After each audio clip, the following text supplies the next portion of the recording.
For Montana State football fans, the name Joe O'Brien is a polarizing one. He was a popular assistant under former coach Mike Kramer and shocked Bobcat Nation when he was arrested for meth distribution.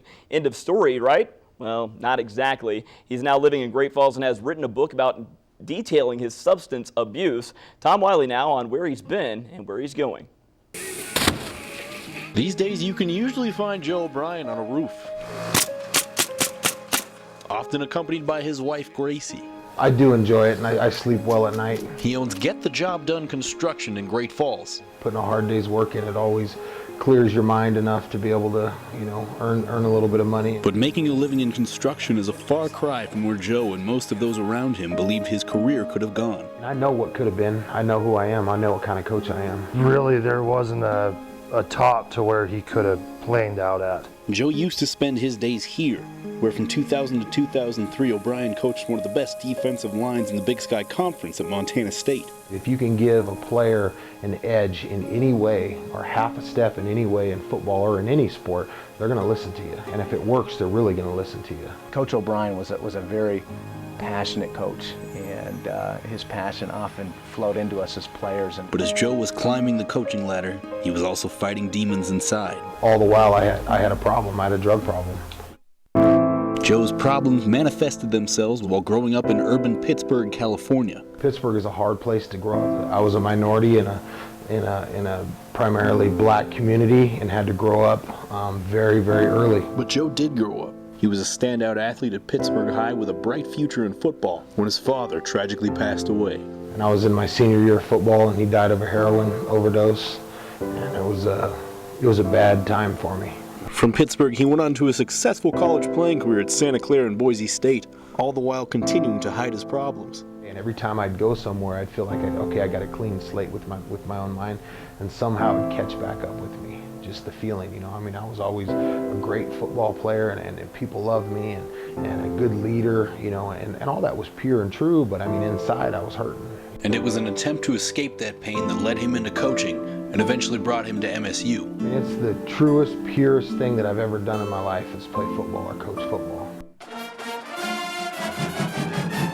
When Joe arrived at MSU in the fall of 2000, his one-of-a-kind coaching style had an immediate impact on his players.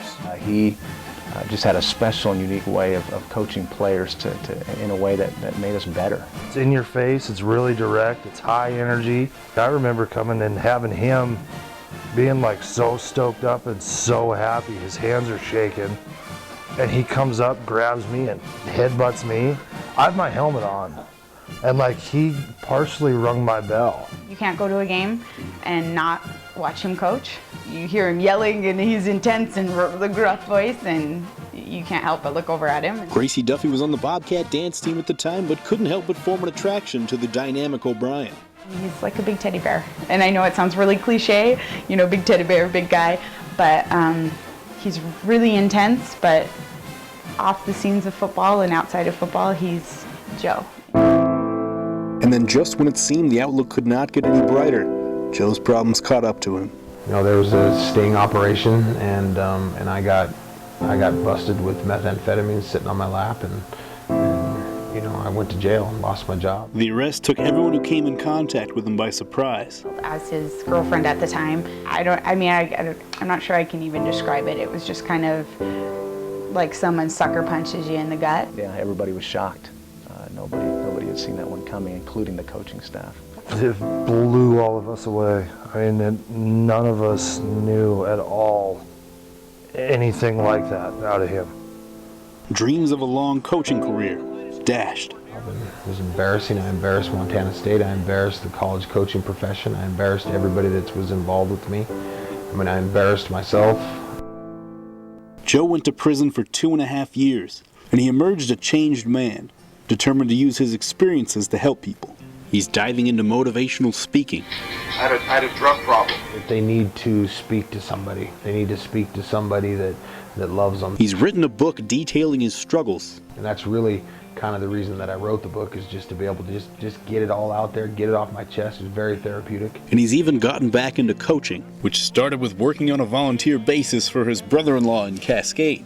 football is always in my heart, it's in my soul, it's in my mind. For me as a head coach, it was a no-brainer. I mean, the biggest thing with Joe, he just has a magnetic personality that draws kids and people to him. So whatever the future holds for Joe, he'll move forward with a clean slate, a thriving business, the love of his wife, Gracie. I'm so proud of him for what he does, because honestly, I don't think I could do it. I think it'd be really, really hard.